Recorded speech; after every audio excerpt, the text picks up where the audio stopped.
Rachel, here with Ari, and we're your hosts for the Merry Writer podcast. This week, we're on episode 282, and we're asking, what aesthetics can you create for your WIP?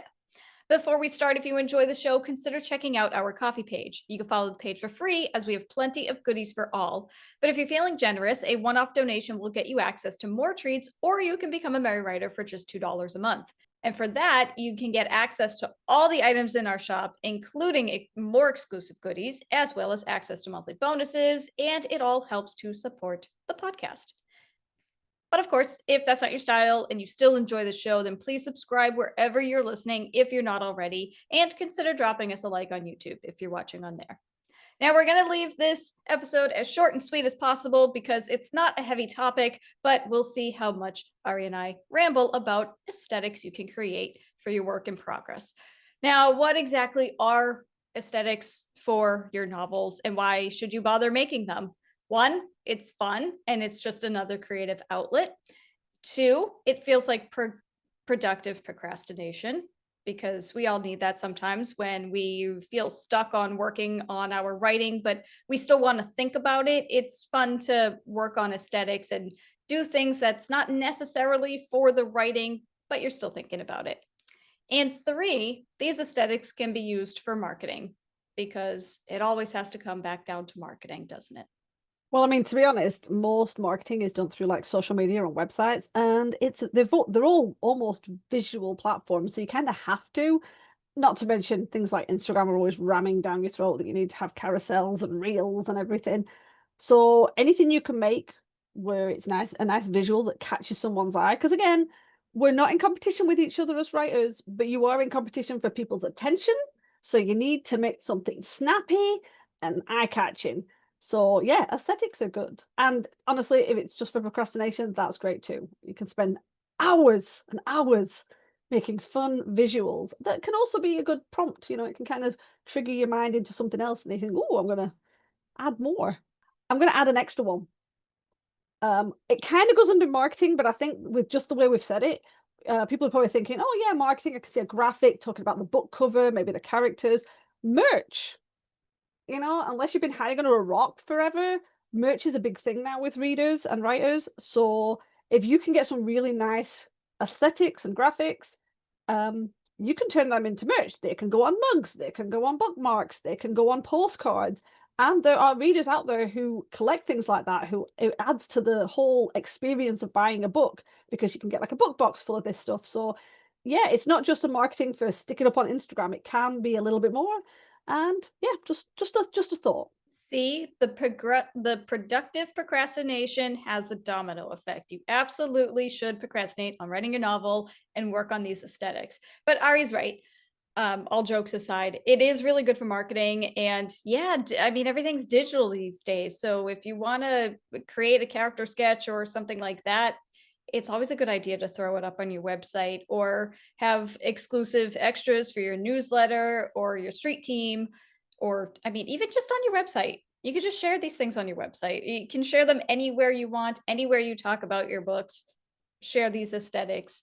And it's just good to generate that hype and that buzz before your book comes out too. You can share little nuggets. I'll use the character sketches again as an example. Hype people up about those characters, and you can create little fun character bios to go along with them with the character sketch, and just slowly introduce all of your potential readers to this world and these characters. And it's just a good idea in general. And it's another creative outlet, so that you're still thinking about your writing, but you don't have to stress too much over the actual writing and the editing and all of that stuff. So with that said, what aesthetics can you make? Because we've already talked about it so much, I will start with character sketches, and it's also setting sketches as well. I mean, I kind of already explained it, so I'm just gonna let Ari say her points about the matter, because I feel like character sketches and setting sketches are kind of self-explanatory. I am just going to bounce back to the last point. Because Rachel mentioned like newsletters and street teams. If you're creating a street team, one of the things that most authors are meant to do, not meant, don't want to make it a definitive, but most street teams will have like a collection of marketing aesthetics for people to put up on their social media and everything. So you definitely need to have that set up. And aesthetics are brilliant for newsletter bonuses to get people excited. But yeah, obviously, yeah, character sketches are a big one.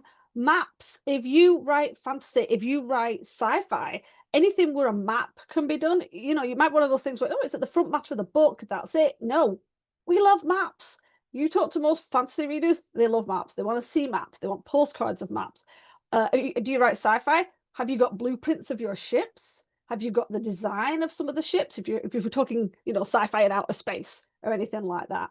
Another one that's quite interesting, family trees. I've noticed that in a few novels recently where the front cover, the front matter actually has like a list of the characters and it's got like the family tree of one or two of the characters that leads down. Things like that can be really interesting. And it's a bit different because obviously everyone does characters and a lot of people do locations, but something is different as a family tree laid out. That can be quite unusual. Or something different like maybe animal characters or the flora and fauna. You can have like little like cards about the flora and fauna of your world or anything. If you write more contemporary, maybe you could have aesthetics that have things like a walking map around the area that your character lives in, or you know, their favorite coffee shop, or maybe some recipes in there that are in your book.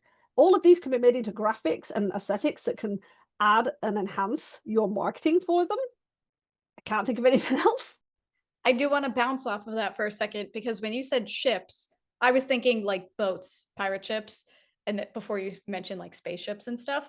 But it kind of made me obviously most people know what a ship layout is. Maybe some people don't. I don't know. They might like having a blueprint of a pirate ship. But it actually kind of made me think of something else. And I don't know how many people would actually be interested in this, but you could do like floor plans and room sketches and I think, like, if you have a setting that's or if you have a novel idea that's set in this grand mansion, I think it would be pretty cool to see the floor plan of the mansion. And especially if it's like a murder mystery or something, it would kinda help the readers pinpoint who was where and what happened where. I think that would be pretty cool. Ari's getting Yes. excited. Yeah, no, because that is exactly because I would love that a lot, you know, especially if you had the outline of the body, you know, Yes, and like and even like you could have like a detective board with like clue one, clue two pinned up. right. Obviously, not all clues, don't give it away. Or Yeah. you could have what was the other one? Um, like a director's folder. Nope, sorry again, a detective folder with like, you know, the suspect's photo and half the information filled out. You see, I just get all excited. So depending on what your genre is, yeah, you could totally go. And also, by the way, I would love ship information, you know, a sailing ship, you know, the galleons and the brigantines and the schooners. I would love um blueprints of them, the insides. I would love them on the water, anything like that. Covers, copies of the cover. That's what I want. I want to see stuff like that everywhere as merch and as graphics. Oh, we're making more work for you guys. Sorry, but we're excited. Speaking of the merch, because I don't think I commented on it before when you mentioned it. That's also a really good point. I didn't even think about merch when I thought of this episode topic. But just going along with the maps and even the blueprints or whatever, could you imagine having a desk mat or like a mouse pad or something with the map of the fantasy world or whatever? I mean, really, I have a jigsaw puzzle of the Middle Earth map. And it's all put together and it's not framed yet, but it will be. And I have maps of the Pokemon regions. I have maps of the Legend of Zelda and Hyrule and stuff like that. And it's all jigsaw puzzles that I do plan on putting together and framing and hanging up on the wall because it's freaking cool. Why wouldn't you want that? So if people have maps of these video game worlds and these fantasy worlds from books and movies and stuff, why not do it for yours too? I think it would be a really cool backdrop, especially as, like I said, a mouse pad or a desk mat or something. I think that'd be pretty fun. That's actually really good because yeah, I have seen a few more jigsaws popping up from authors. Often it's the front cover or it's a specific character. And it doesn't have to be like, you know, 5,000 pieces, 500, 1,000. You know, make it useful for your reader and your age range. But yeah, things like that. People like to be immersed more than just the book these days. So I think aesthetics that can be used in different ways like this is quite useful because it kind of keeps the reader with you. And it's instead of just being like, oh, they've got a book on their shelf that they look at and think, oh yeah, I remember, I like that author. What are they doing? It's everywhere. It's on the mouse mat, it's on a mug, it's on the bookmarks that they use in every book they read, things like that. So yeah, I'm getting all excited. You said about how it just immerses in the readers into your world, and yeah, it really brings it up everywhere. So I'm going to move on from the maps and the family trees, which also is really fun. I like looking at people's family trees. You can also create mood boards. And I mean, this isn't necessarily something you might be able to put on merch, but it would be really fun for your social media or your website or anything like that. And mood boards are just, I mean, they're self-explanatory. I don't think I really need to explain what a mood board is or what a vision board is, but you can just have the color schemes, and you can have the character sketches, you can have food that your characters eat, type of currency, different scenery that pop up in the books, and it really just, no pun intended, it'll just set the mood for potential readers and get them even more excited about your book. So that's always fun to make too. Those are a little more time consuming. I think less so on the computer. If you want to be fancy about it and be a little more creative, you can get a poster board and get some magazines. If you can find magazines, if you feel like buying them, and cut out little bits and pieces, or you can print things from the computer. And it's just a fun little art project. Yeah, I have to admit, mood boards are one of those weird things where I think you either love them or hate them. I get tired of trying to find stuff to put on the mood board, and then I just lose interest because it's like it doesn't keep my attention very much. I will make one point. If you're making something, some sort of mood board that you want to use in your marketing, be very careful what images you use because it's still considered marketing for a business. So you can't just go around going, oh my gosh, I'm going to take this still from Marvel. And it's like, no, don't do that because if they feel like it, they're going to come after you. You can't use other people's images in your business marketing, just like you can't use them on the front cover of your book or anything. And even if it's just like a piece of it, that's why you should always look for specific pictures on stock places where you can use them. And it's not just royalty free either. You need to look at commercial licensing, whether you have to pay or whether it's free for commercial licensing. Just things to think about because I have seen some authors and they have used like Disney images in their book marketing stuff, the imagery. You're like, ooh, let's hope nobody comes after you. And if you think you're small enough that they won't bother, don't believe that. They will come after everybody.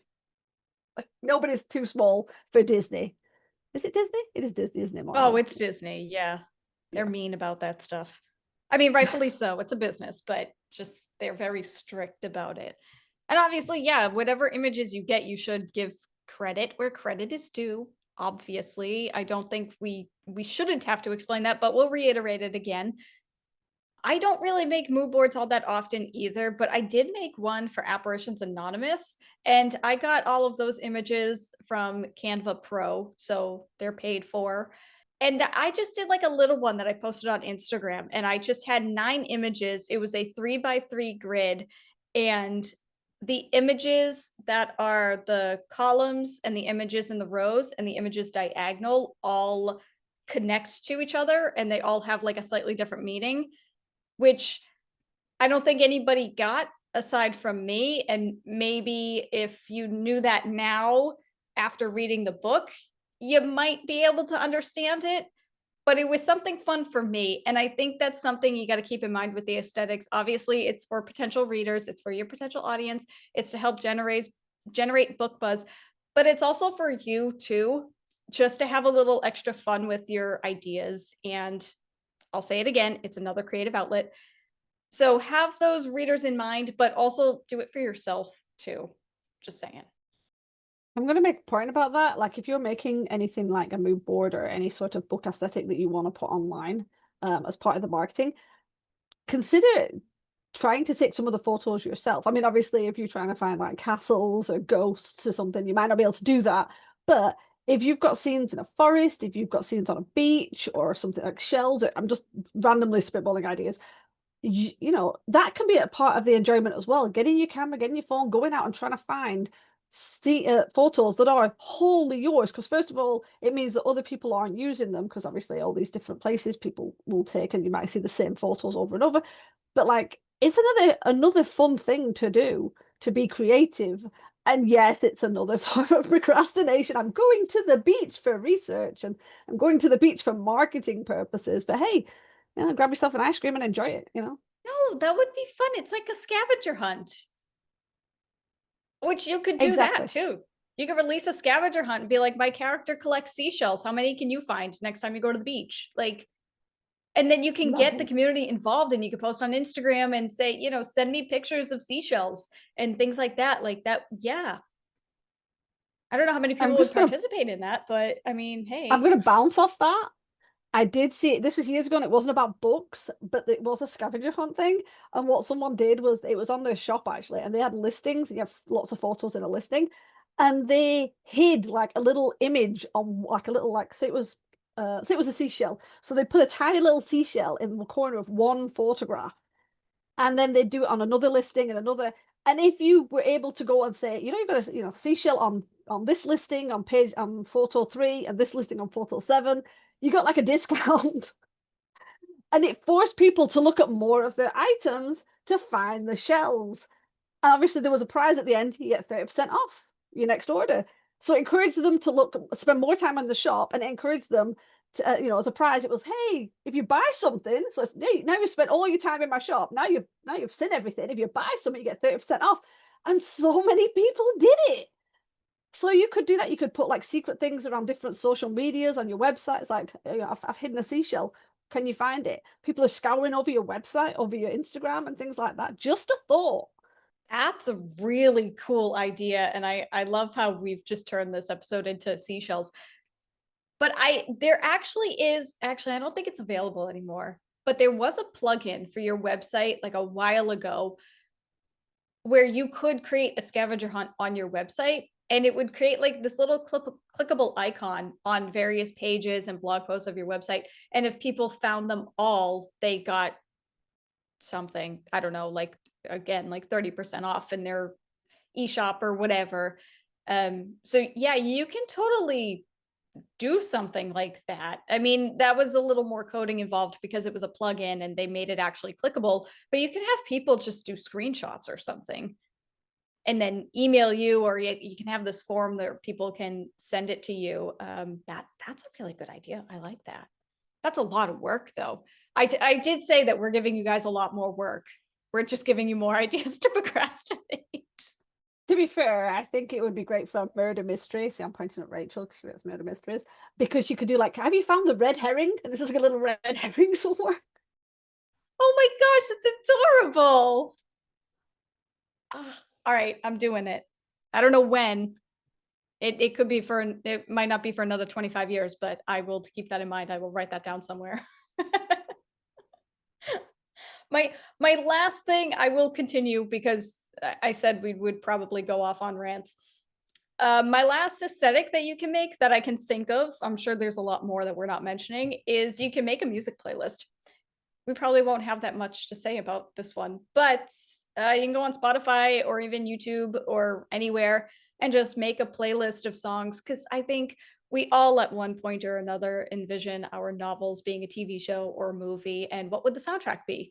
What would the theme song be for certain characters? What would the theme song or the setting the scene background song be for a specific fight scene or romantic scene or whatnot? I like doing that. I make soundtracks for my novels and I listen to the soundtracks while I write and edit the novels because it just helps set the mood for me.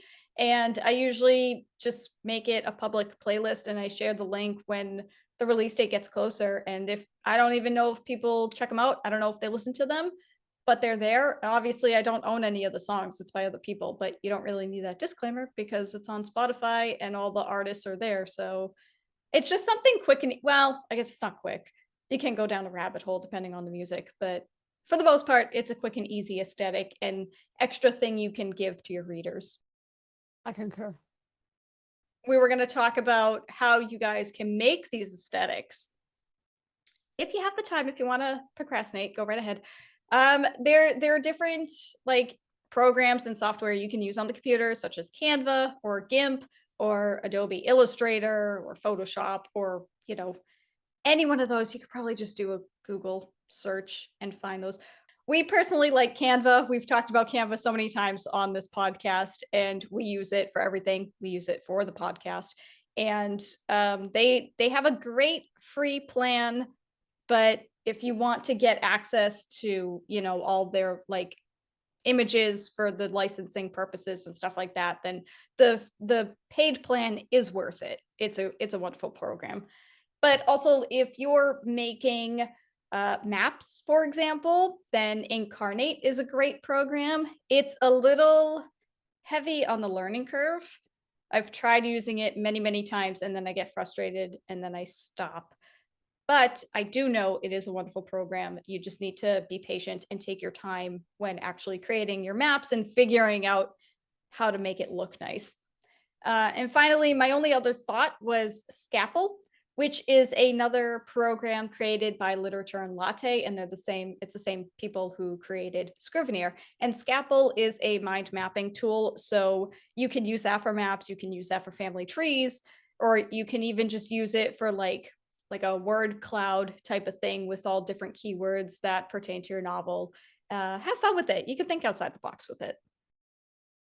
I'm going to throw another one in.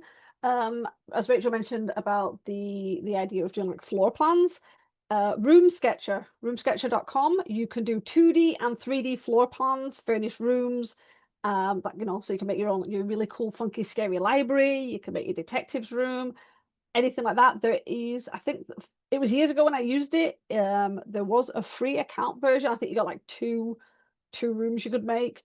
I don't think it's that expensive to use. It has changed since I've looked at it, but again, it's definitely still there. I just checked; it does still exist, so you can always have a go at that. And it's another one of those where you spend ages just rearranging furniture, but hey, it's fun.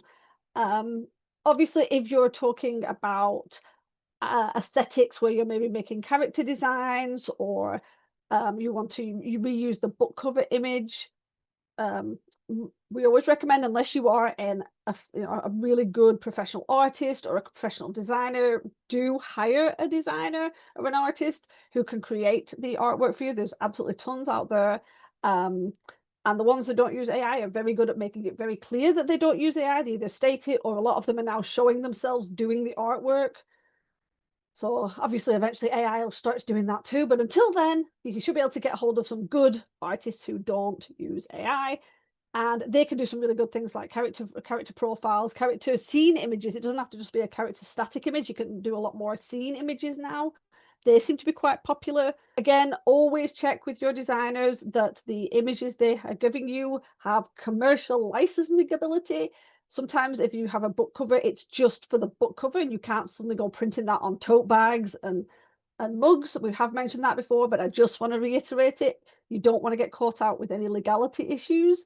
But yeah, that's my last point that I could think of. I concur. I had one thing to add to that, and you ended up saying it. So that's yes. What did I say?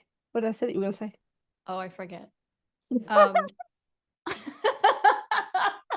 And that is our podcast in a nutshell. Wait, what did you say? Oh, about hiring a designer to make the map if like Incarnate or any other map making program is too difficult for you. That's what it was. Oh gosh. On that note, I think we should just end this, because I think we went on a little bit of a tangent, but it was a positive tangent this time. We weren't angry about anything. So before we leave, if you want to learn more about us, the podcast, and opportunities to be a guest on the show, don't forget to check out our website at themerrywriterpodcast.podbean.com. And we will turn it over to you guys now. What fun aesthetics do you like to make for your stories? Because I'm sure there's a lot more that we could have mentioned and we just didn't. So let us know your answers in the comments so we can chat and learn new ways we can procrastinate on our novels. Thank you. That would be swell. Remember, we release a new episode every Wednesday. Next week, we're discussing style sheets. So to ensure you don't miss that, because you won't want to, don't forget to hit the subscribe button on your way out. As always, thank you for listening to the Merry Writer Podcast. We'll see you guys next week. This podcast is brought to you by Funky Mugs, because we're writers. The music titled Inspired is by Kevin MacLeod, licensed under Creative Commons 4.0.